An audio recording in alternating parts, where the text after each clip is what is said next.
Welcome to this copywriting course. Copywriting is rearranging words to make things sound better. It's salesmanship in text form, and copywriters are amongst the highest paid writers in the world.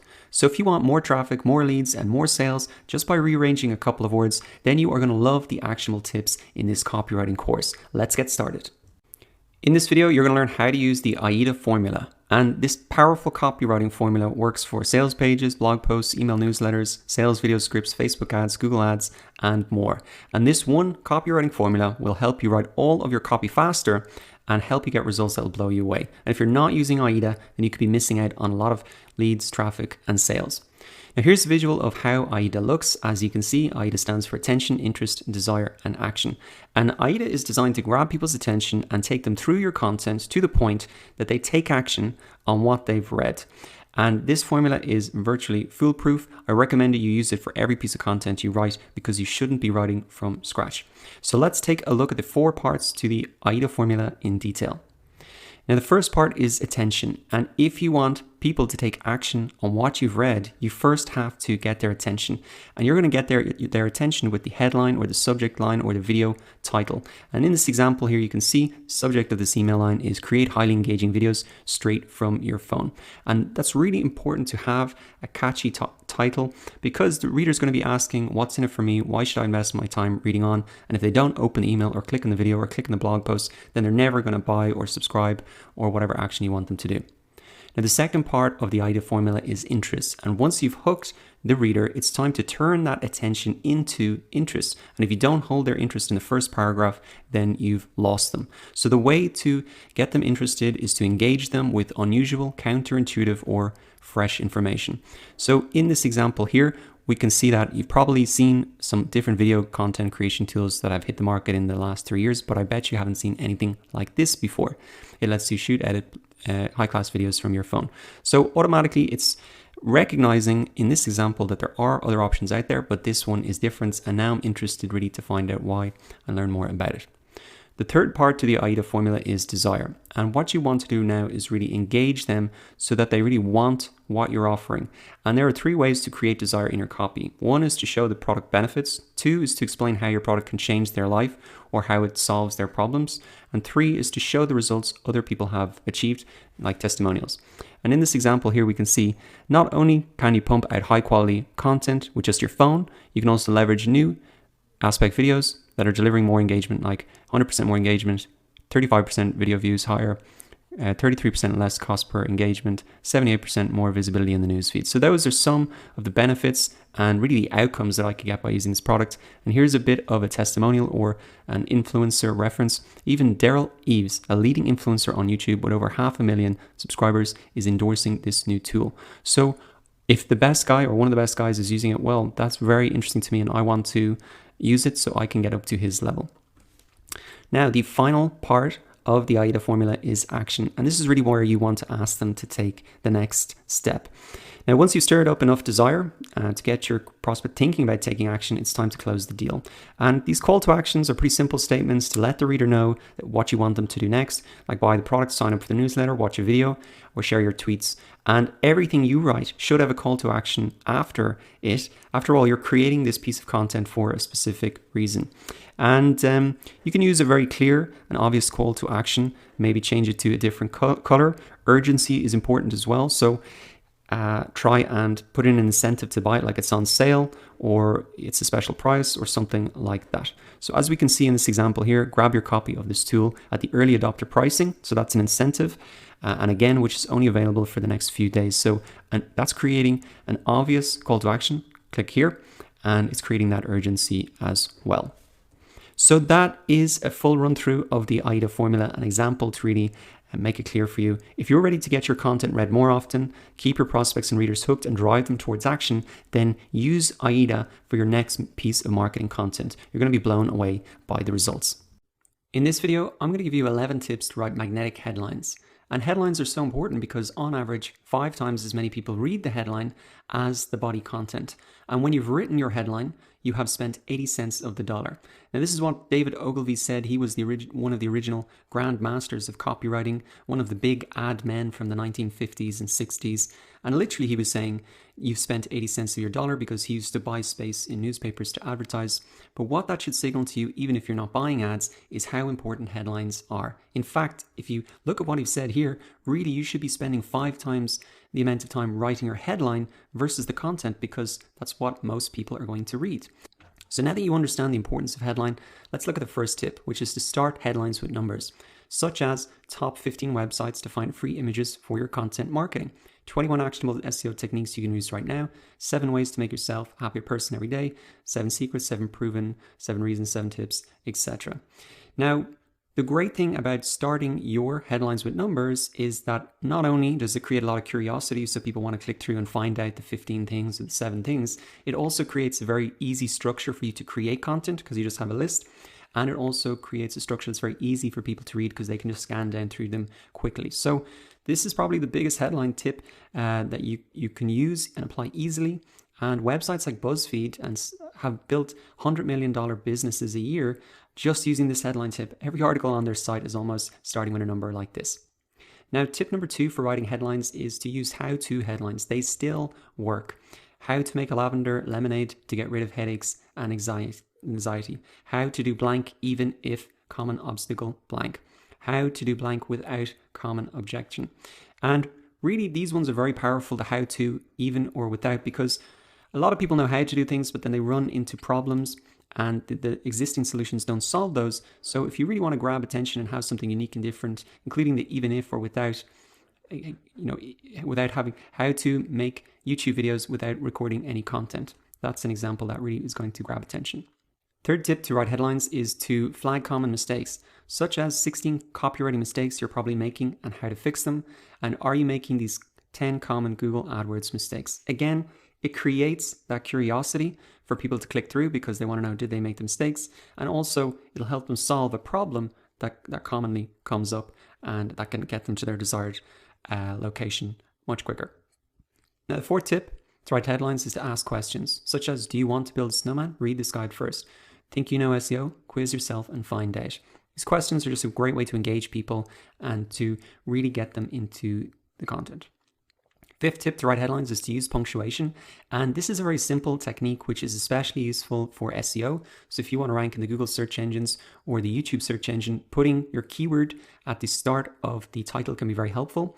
So here's an example. If you wanted to rank for the keyword marketing plan template, the title of your blog post could be marketing plan template, create your first marketing plan in 5 steps. That's going to give you an advantage in terms of SEO, because your keyword is at the start of the title. And it also just makes really clear to people what the post is about. Sixth tip to write headlines is to be ultra specific. So you really want to define what the article is about, and remember that the headlines set the expectation for the rest of the article. So try and be really clear about what it is and sum it up in a simple idea. So bad headline, for example, would just be write a song. Good headline would be how to compose your first song, songwriting 101. There's a clear outcome there, compose your first song and all the basics to it. Seventh tip to write headlines is to use the 5 W's. The 5 W's are engaging, interrogative words that are used to gather information like who, what, when, where, why. These are common questions that we ask. And by using them in your headlines, you can articulate to readers the kind of information that you intend to provide. For example, you could say these 7 questions will reveal why you're still single.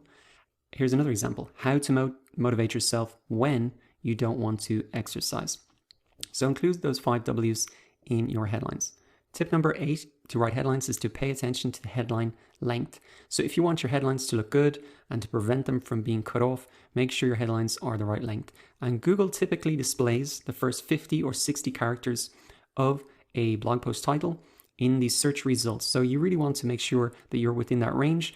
Otherwise, it's going to be cut off. People aren't going to see it in the search results, and it might not be as compelling for them to click through. 9th tip is to use an image to enhance your headline. And a good image is critical to success. It should really grab the attention of the viewer and help them understand the essence of what the article or video or course has to offer. And if it can really explain visually what your headline is saying, that's even better. So you can get free stock photos at a ton of websites. Here are a couple that I use personally: Unsplash.com, Stocksnap.io, and Pexels.com. And these are copyright free images that you can use across your content. Tip number 10 is to model the best in the business. So in particular, I have found a site called jeffbullis.com. I think he's excellent at writing titles and having good images that go with them. They're really clickable. And for example, here you can see 12 new plugins that will boost your online sales in 2019. Very specific. He's got a number, he's got an outcome, and I really want to see what those 12 are because I want to get that result. 5 fundamental flaws with your brand messaging and ways to fix them. Again, that's kind of the common mistake example. So I'd recommend you look at maybe someone in your niche who's very good at writing headlines and take some examples from them, maybe modify them and use them for yourself. Or you can check out Jeff Bullis and just use what his kind of blog posts as templates and adapt them to your own business. Now, tip number 11, the final tip, is to really practice. And as you can see here in this tool, it says copywriters aren't born, they practice. And I would recommend you use this tool. You can just type in 25 headlines into Google and it should pop right up. But the great thing about this tool is that you can really try to write a headline for a blog post 25 times. You can see 25 different ways that you could really market the blog post that you're going to write and see which one really catches your attention the most. And as we said, 5 times as many people are going to read the headline. So it's really recommended for every piece of content you write or even email, try and write at least 10 different variations of the same thing to see what really grabs attention. And the cool thing about this tool is it's got a headline length checker built in. So you can really see that if it's the right length. So they have it for headlines, tweets, and emails. And also they have some kind of templates built in there so you can write over those and adapt them to the topic that you are working on. So those are the 11 tips to write magnetic headlines. Go ahead and try them for yourself. I think you're going to be very surprised with the results that you can get.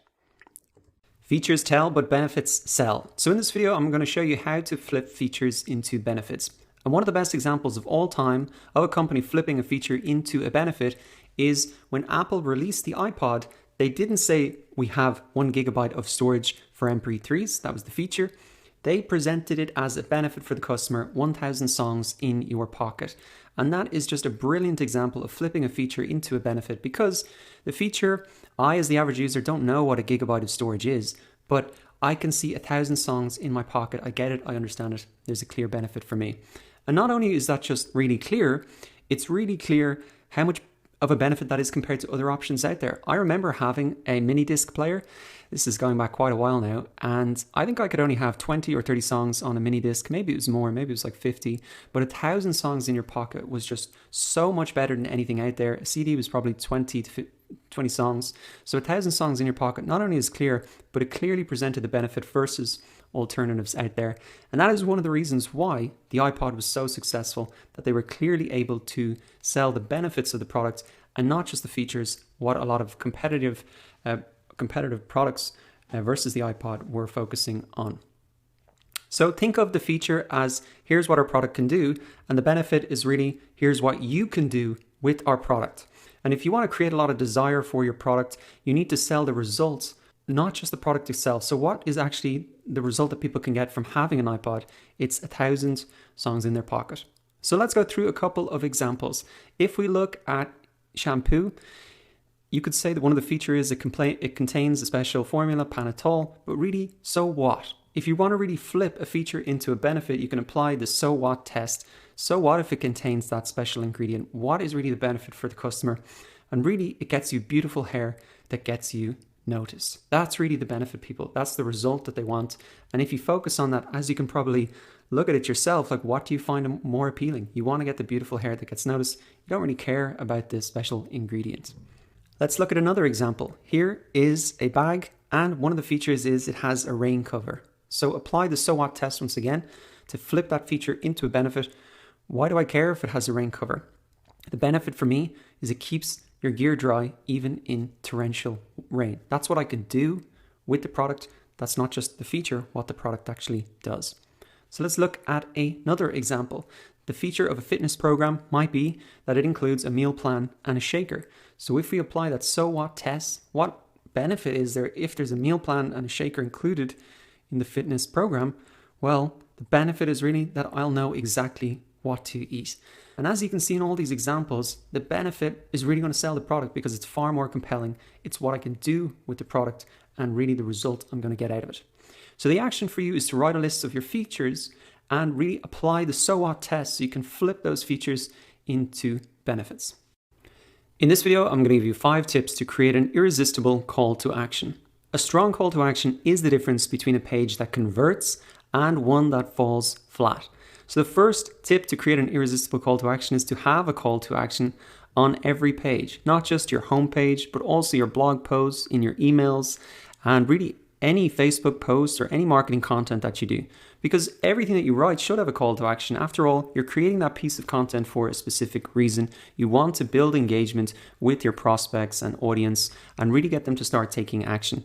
And it mightn't always be the call to action on your homepage, such as signing up for the 14-day trial. It could be sign up to your mailing list so then you can potentially sell to them later on.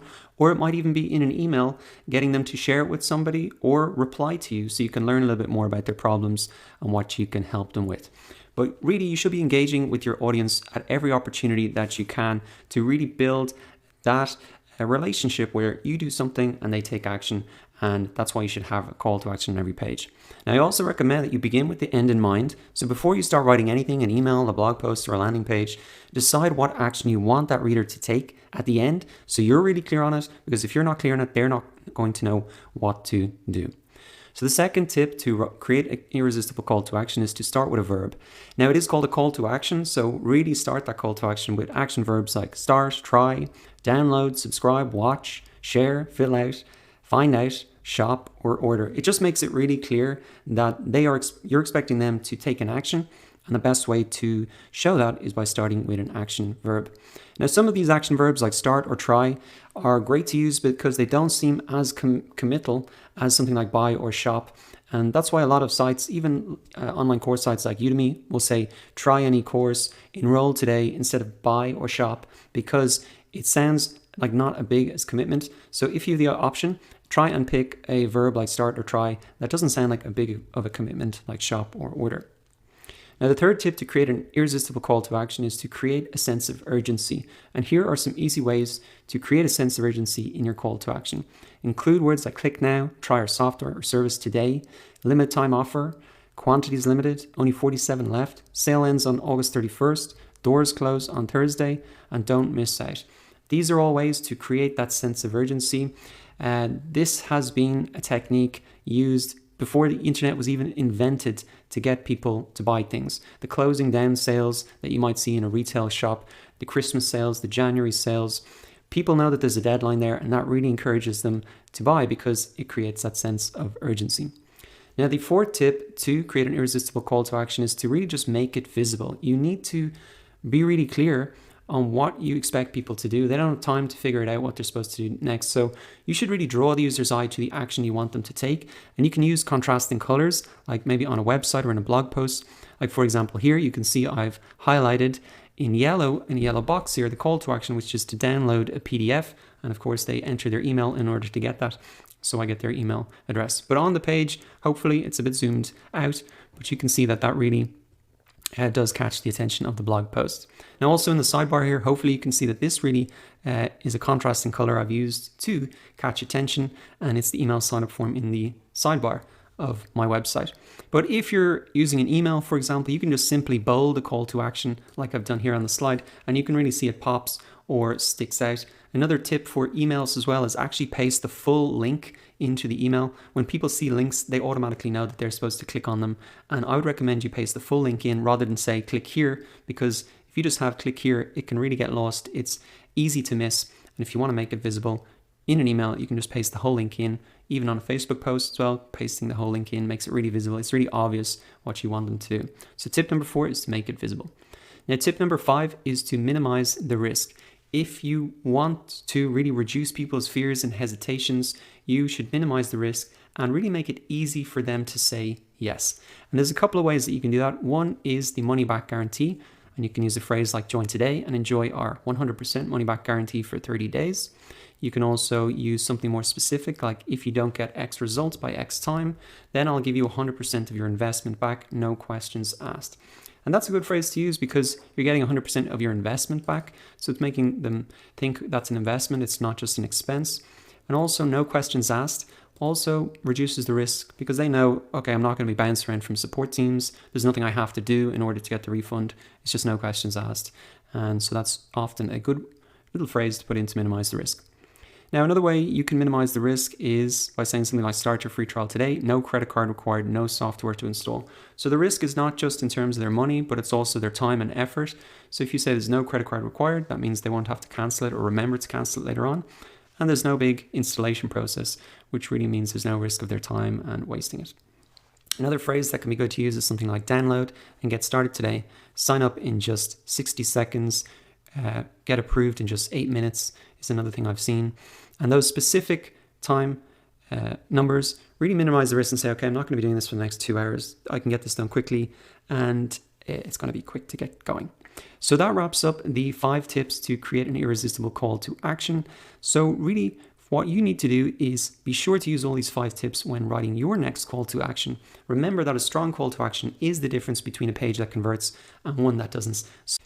If you want to write copy that converts suspicious readers into ready-to-buy customers, then you just need to master one simple rule overall, and that is to write like your customers talk.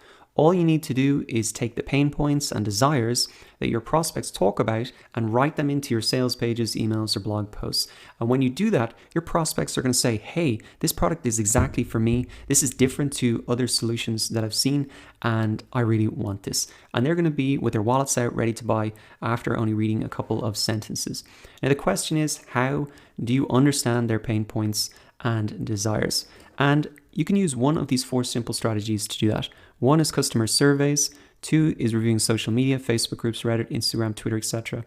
3 is review sites and marketplaces, going through the 5-star reviews and the 1-star reviews to understand what they love about existing products, what they hate, and what's missing in the marketplace. And finally, doing customer interviews over Skype or the phone to really dig deep and understand what is holding them back and what solutions that are out there aren't working for them. And that gives you the opportunity to create something that is a unique selling proposition and include that into your copywriting. Now, we've gone through how to do all of these 4 strategies in the market research section of the course. So I'm going to put a link in the description so you can go back and look at that if you haven't. But as a reminder, I just wanted to say in this lecture that there's nothing more powerful in marketing than understanding a customer's pain points and desires. And because copywriting is just salesmanship in text form, it's so important to return to this as well. If you really want to write headlines that are going to get clicked open and bullet points of desires that are really going to excite people and first paragraphs that are really going to interest people and to get them engaged. So if you haven't, go back and look at the market research section of the course so you can get all of that powerful sales copy to include in your marketing materials.